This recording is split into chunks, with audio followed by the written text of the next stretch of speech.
Growing up in the Appalachian region of Kentucky, Ann Little Burns belonged to a family that was long on love but short on education. Having to deal with poverty and low self-esteem, Ann could have easily ended up as a victim of her culture. But this story has a much different ending. The place in which I grew up, there was a lot of poverty. My father and mother, their educational attainment ended at 8th grade. And for the most part, it was because of the segregation at that time. If you were African American, then you had to go to another county in order to receive your high school diploma. And so with my parents, that 8th grade was as far as they got because they didn't really have the money, the means to go to another county and get their high school degree. And even though they had an 8th grade education, or 8th grade level, their educational level wasn't really 8th grade. My father and mother read somewhere around the 2nd grade reading level, 1st or 2nd grade. When I was really younger, I remember that very well. My assignment, I remember, was that my father, he was teaching a Sunday school class, an adult Sunday school class, and he didn't know how to pronounce a lot of the words in the Sunday school book. So my assignment every week was to go to school, find out from my teachers what particular words meant, how do you pronounce them, and come back and teach my father those words. I remember specifically several Sundays in which we would come to church and there would be no one here but my mother, my father, my brother, myself. And I remember asking my dad, I said, okay, now let me understand this. Why are we here if nobody else is coming? And my dad would say, he would say, you never know who may need our help, who may need our services. We have to keep those doors open. He just believed that, under his leadership that had to be. And I remember just seeing that and thinking, wow, you just never give up. I mean, that's it. That was the message to me, is that you just never give up. As a child, my mom, she was trying to teach me how to play, and you grew up in the church, so your first song is Amazing Grace, that you learn as a child. And I was about 5 or 6 years old, and I'm sitting and I'm playing, trying to play that song. And every time I would get to a particular piece, I'd stop. And then I'd start all over again, and I'd stop at that same point. And I probably did it about 20 times, and my mother, she was in the kitchen at the time, and she was cooking, and she came out, and she said, oh, you're driving me crazy with that song, She said, just finish the song. And she calmed down. She sat down beside me, put her arms around me, and she said, Annie Bell, when she said, I play for the church every Sunday. And she says, I mess up all the time. She said, but what I've learned is that when I get to the end of the song, the people in the congregation, they don't even remember which parts I messed up on. Just finish the song. And that was a lesson for me early on that has just kind of, when she said it, she didn't mean to teach me something. It was all about music. It wasn't about life. And she wasn't getting that deep. But I think that it was the message. I know that it was the message that over the years that I kept remembering and going back to that particular experience with her. So there was just that feeling of I could change what was around me, and that I had to finish whatever it was, even if I messed up along the way, that I still had to get to the finish line. I had to finish playing that song. My grandmother, she was actually the head of our household. We didn't own our own home. My grandmother owned the house that we lived in. And, I called her Mama too. Although I had a good biological mom, she was great, but she was Mama also. And so she taught me all those things, cooking, sewing, and gardening, and all those things that a mother would do. But she also, like I said, her educational level was not even as high as my father. And I remember one of the early experiences that I had with her is that she would want to send money to a cousin that lived in another city. And so she would say to me, she would call it back in a letter, that's what she'd call it, and meaning that she wanted me to put the pertinent information on an envelope in order to address it, to send it for delivery. What my grandmother and my father and my mother showed me early on was that you don't give up. I mean, you stick in there with whatever it is, and you finish it.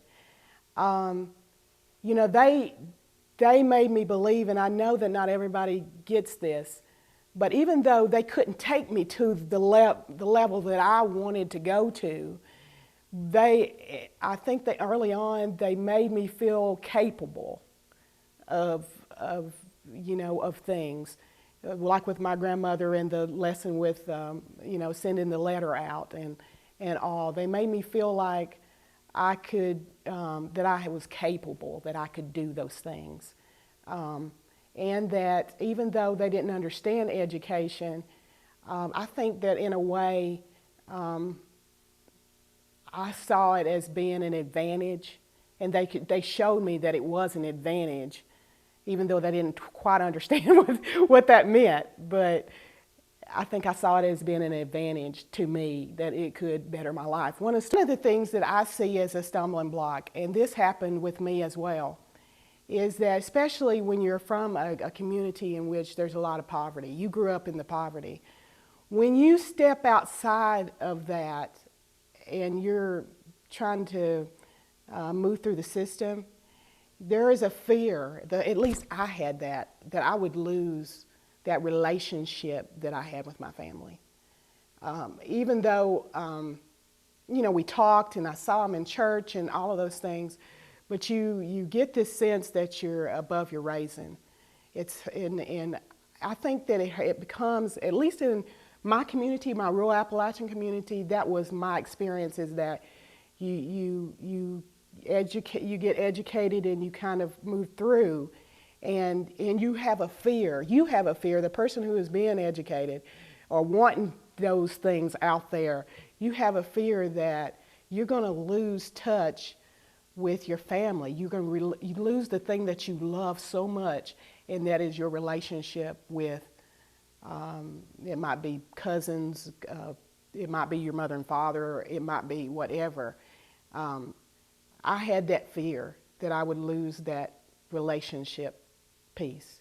Having an education, for me, what that's meant is, for one, I'm able actually to help my family more now at this point, financially, emotionally, in every aspect. For one, that's what education has done for me. It has put me in a situation where I can really do things to help those people that I love. Also, education has done a lot for me personally. I mean, I do have when I think of the environment that I grew up in, and, I grew up in poverty, and now I'm living in middle class, something, So I look around me and I see something different than, so far, vastly different than where I grew up, what I'm exposed to now versus that. Now those are all these outside things, whether you're talking about driving a nicer car or dressing better or whatever. Those are all outside things. For me, also, what education did for me is that it helped me mentally. It helped me build my self-esteem. When I mastered one goal, it was like, wow, if I could do that, then maybe I could do this. And, and then I'd go after that goal and then go into another one. And it was like I could never get enough, because I had the experience of achieving the impossible. Sometimes we are the ones that hold ourselves back. We don't see, we have to see beyond what's around us, see beyond the environment in which we're living in, the conditions that we're living in, the circumstances that surrounding you that is negative. And You know, I don't want to paint a wonderful picture here because I had a lot of negative things in my life, a lot more negative things in my life that I didn't feel comfortable sharing.